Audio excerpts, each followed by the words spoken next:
Hello guys, this is Pintu Kumar Gupta. New day start with a new topic जो है class 11 का business studies. और आज के इस वीडियो में हमारा जो टॉपिक ऑफ डिस्कशन होने वाला है वो है role of profit in the business. ये क्या है? ये बहुत इंपॉर्टेंट चीज़ है। देखो, अभी तक हम लोगों ने सारे मल्टीपल ऑब्जेक्टिव्स को पढ़ लिया और हमें ये भी पता है कि अभी न्यू एरा में बिजनेस का सिर्फ मेन ऑब्जेक्टिव सर्वाइवल ग्रोथ करना ही नहीं है, बल्कि बहुत सारे काम है। For example, creating a customer बोलो, innovative new ideas and products बोलो फॉर द कस्टमर्स। उसके बाद कन्वर्टिंग रिसोर्सेज, नए नए टाइप के रिसोर्सेज मार्केट में अवेलेबल करना है। फिर बहुत सारे वर्कर्स से रिलेटेड ऑब्जेक्टिव होते हैं जो पूरा करना है, जिसे हम लोग बोलते हैं पर्सनल या ह्यूमन ऑब्जेक्टिव। सोशल ऑब्जेक्टिव तो है ही है, बट क्या ये सारी चीज़ें पॉसिबल है अगर बिजनेस सर्वाइव ना करे तो बिजनेस को सरवाइव करने के लिए सबसे पहला काम है कि बिजनेस में प्रॉफिट अर्न करना बहुत ज़रूरी है। इसलिए बिजनेस में प्रॉफिट का जो रोल है वो काफ़ी इंपॉर्टेंट देखा जाता है। तो उसी के टॉपिक में आज हमारा टॉपिक ऑफ डिस्कशन होने वाला है। ठीक है, तो चलो देखते हैं। सबसे पहले, earning profit can not be the sole objective of business, but it is very important objective of every business. A businessman earn profit for the various reason. बिल्कुल सही बात है। क्या earning profit is sole objective of business है? अभी मैंने क्या बताया है, क्या नहीं ना? तो उसी को बोला गया है, but it is very important objective of every business. बिल्कुल सही बात है। अब क्या क्या है, हर एक बिजनेसमैन को इसी प्रॉफिट के लिए जद्दोजहद करनी पड़ती है, क्योंकि मार्केट में सर्वाइव करना और बहुत सारे चीजें हैं सर्वाइवल के साथ साथ जो बिजनेस को खड़े रहने के लिए, मतलब मार्केट में रहने के लिए करने पड़ती है। तो उसके लिए प्रॉफिट जरूरी है। तो देखो यहाँ पे लिखा गया है, businessman earn profit for various reason. सबसे पहला सर्वाइवल। अब सर्वाइवल क्या है? A business and businessman can not survive for a long time without earning adequate profit. क्या ये पॉसिबल है? प्रॉफिट के बिना क्या तुम लॉन्ग रन तक सर्वाइव कर पाओगे मार्केट में? नहीं ना। एक हाँ, शुरुआत में कर सकते हो, शॉर्ट रन तक कर सकते हो, बट लॉन्ग रन तक तुम नहीं कर सकोगे, क्योंकि प्रॉफिट ही वो मेन ऑब्जेक्टिव है जो बिजनेस के सर्वाइवल एंड ग्रोथ दोनों में मदद करती है। तो हमारा जो नेक्स्ट इंपॉर्टेंस हो जाता है वो होता है एक्सपेंशन एंड ग्रोथ। अब एक्सपेंशन एंड ग्रोथ क्या है? देखो, the business is expanded only when it is earning sufficient amount of profit. Business तभी बढ़ सकता है जब बिजनेस सफिशिएंट अमाउंट का प्रॉफिट अर्न करेगा। सफिशिएंट अमाउंट, बार बार गौर देना, सिर्फ सोल ऑब्जेक्टिव नहीं, वो इतना अमाउंट ऑफ प्रॉफिट अर्न करे जिससे उसका गुजारा हो जाए और कस्टमर भी वो बायसनेस न दिख पाए। समझ रहे हो बात? तो यहां पे क्या होगा, अगर प्रॉफिट आएंगी तो दो तरीके से यूज में लाती है। प्रॉफिट का एक पार्ट क्या करती है, डिसइन्वेस्ट कर देती है, मतलब री इन्वेस्ट कर देती है, किसमें? दूसरे कामों में, अदर कामों में, या बोल दो डाइवर्सिफिकेशन में। और दूसरा पार्ट क्या करती है, वो रख देती है जमा करके, जिसे हम लोग आगे चल करके रिजर्व फंड ये सब चीज बनाती है, जिसे रिटेन्ड अर्निंग के नाम से जाना जाता है। उसको इन फ्यूचर में फिर से यूटिलाइज किया जाता है एक्सपेंशन एंड ग्रोथ के लिए। नंबर थर्ड बात करते हैं सिंबल ऑफ एफिशिएंसी, या बोले तो index of performance. Profit indicate whether a business is being managed efficiently और not. It act as a index of performance. Management, अब बिजनेस में को रन करने वाली जो इंपॉर्टेंट कोर जो है वो मैनेजमेंट है। अगर बिजनेस में प्रॉफिट हो रही है तो पता चलेगा कि मैनेजमेंट एफिशिएंट है या नहीं है। अगर प्रॉफिट हो रही है तो बहुत अच्छा है मैनेजमेंट, अगर नहीं है तो उसमें कुछ लूप होल्स है जो करेक्ट करना पड़ेगा। तो ये कहीं ना कहीं ये इंडेक्स ऑफ परफॉर्मेंस भी दिखाती है प्रॉफिट अर्न करना। नेक्स्ट बात करते हैं reward of bearing the risk. Profit is considered as a reward paid to the businessman for bearing the risk. अब देखो, बिजनेसमैन रिस्क उठाता है, बिजनेस एक रिस्क ही है, नो रिस्क नो गेन बोला जाता है। तो जो रिस्क उठाया गया है उसके बदले प्राइस बोल दो या रिवॉर्ड बोल दो, बिजनेसमैन का वही तो है। समझ रहे हो? The next one is help to gain reputation और गुडविल। अब दो एग्जाम्पल्स हैं। अगर एक कंपनी अच्छा प्रॉफिट रन कर रही है, एक अच्छा मार्केट में स्टैंड बाय रखी हुई है, मतलब स्टैंड करके रखी है, और एक फर्म है या कंपनी है वो लॉस में रन कर रही है, तो किसको प्रिफर किया जाएगा? अगर कोई बैंक, मतलब बोले बैंक या बोले फाइनेंशियल इंस्टीट्यूशन, अगर उस प्रॉफिट मेकिंग कंपनी को अगर जरूरत पड़े लोन की या पैसे की जरूरत पड़े, तो सबसे पहले कौन उसे पैसा देगा?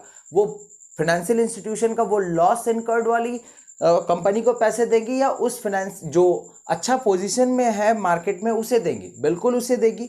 तो ये क्या है, ये कहीं ना कहीं रेपुटेशन और गुडविल को अर्न करने में या शो करने में काफी मदद करती है।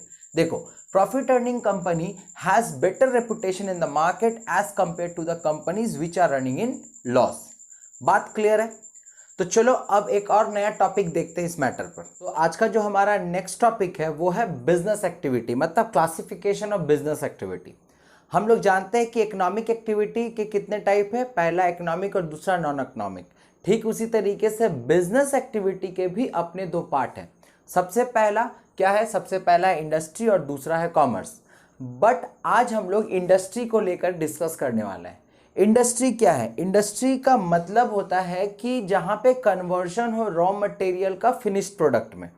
अब फिनिश्ड प्रोडक्ट कंज्यूमेबल प्रोडक्ट भी हो सकती है, मैन्युफैक्चरिंग प्रोडक्ट भी हो सकती है, कुछ भी हो सकती है, बट इंडस्ट्री का मतलब भी होता है कि जहाँ पे कन्वर्शन हो। बात क्लियर है?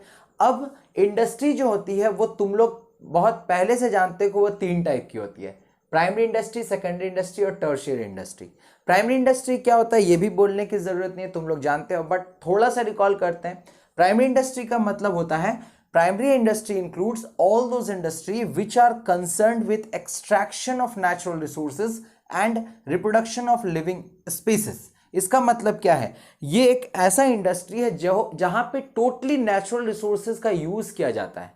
एक्सट्रैक्शन ऑफ नेचुरल रिसोर्सेज बोल लो, जैसे बोले कि जमीन से पेट्रोल निकालना, कोल्स निकालना, माइंस है, तो ये सारे चीज क्या है, प्राइमरी इंडस्ट्री के पार्ट है।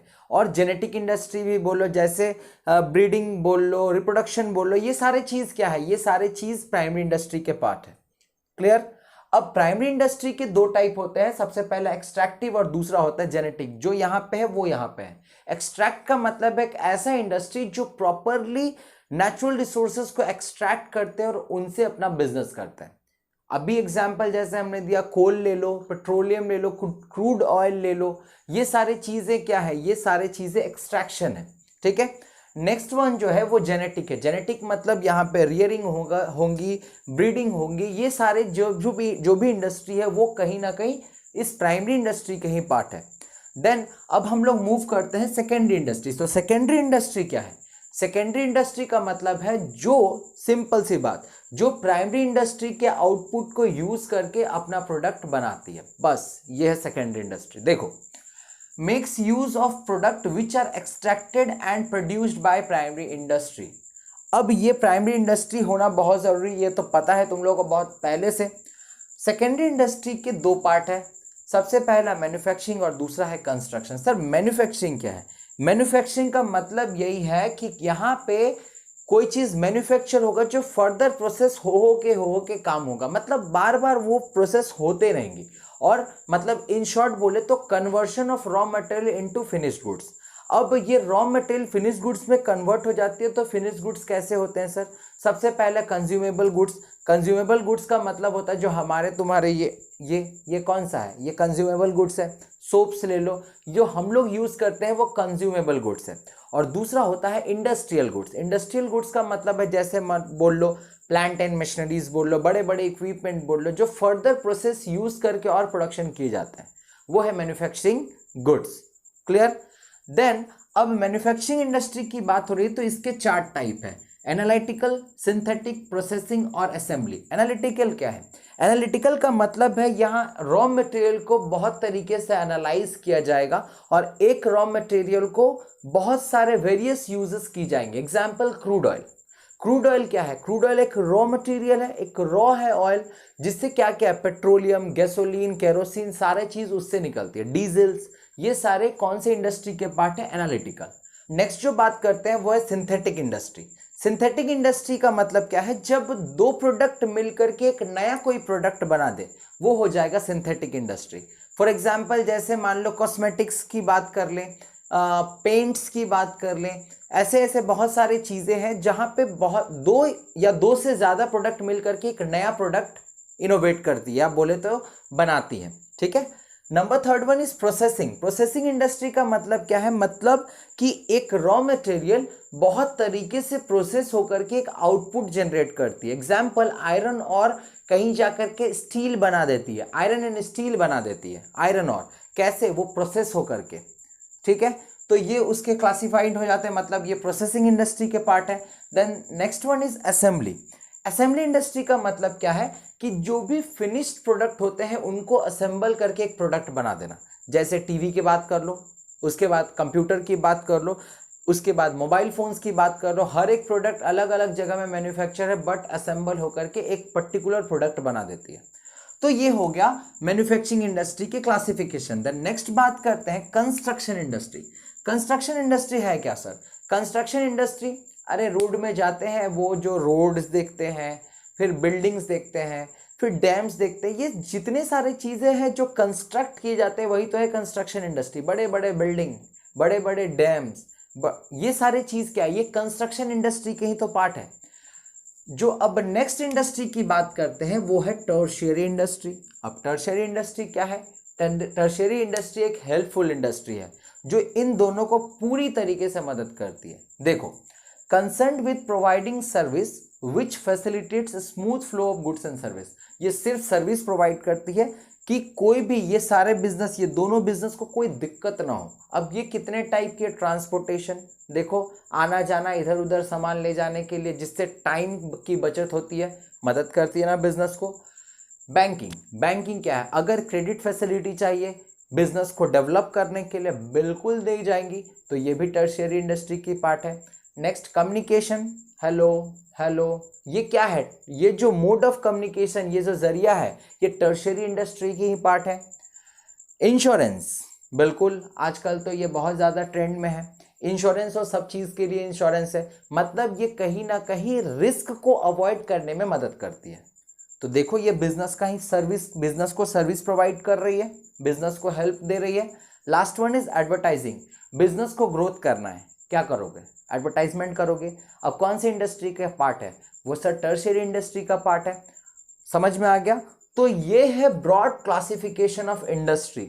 ये पूरा जो टॉपिक है वो इंडस्ट्री से रिलेटेड ही टॉपिक है। उम्मीद करता हूं ये टॉपिक तुम लोगों को अच्छे तरीके से क्लियर हो गया होगा। अब नेक्स्ट डे अपन लोग कॉमर्स से लेकर के बात करने वाले हैं, तो मिलते हैं नेक्स्ट वीडियो में। तब तक के लिए बने रहो मेरे साथ। Thank you.